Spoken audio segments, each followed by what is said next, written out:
Kumusta? Kami ang Group 7. Ang tema ng aming MCO, Isometric Room ay Western Saloon, na tipikal na makikita sa Old West kung saan nagiinuman ang mga cowboy, naglalaro ng cards at nagkukwentuhan sa bar.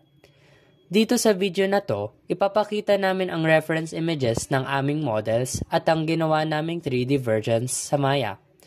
Ang tatlong main objects na ginawa namin ay chair, table at wagon wheel.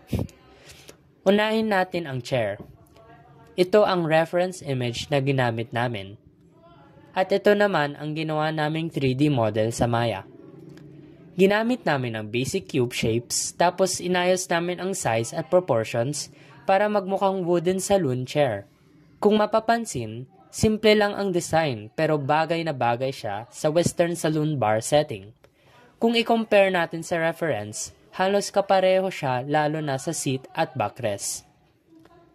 Next naman ang table. Ito ang reference image.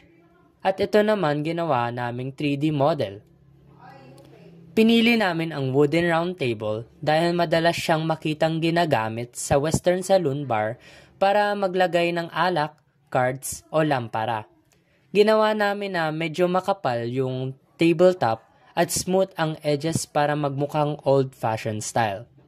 Kung titignan sa wireframe at shaded view, makikita ang solid structure at malapit din ito sa reference.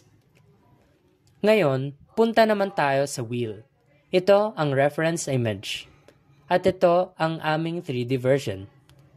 Based siya sa wooden wagon wheel na tipikal sa Old West. Pwede itong gamitin bilang dekorasyon sa loob ng saloon, bar, o nakasandal lang sa wall.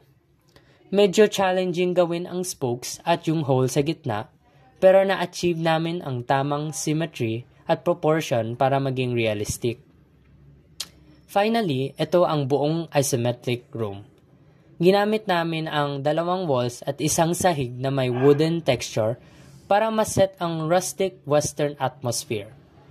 Dito namin inayos yung chair, table at wheel para mabuo yung saloon bar interior. Naglagay din kami ng male-based mesh para makita yung scale ng furniture. Overall, parang authentic Wild West bar ang dating. May mesa at upuan sa gitna, may wagon wheel na dekorasyon, at kahoy na walls at floor na nagbibigay ng Western saloon bar vibe.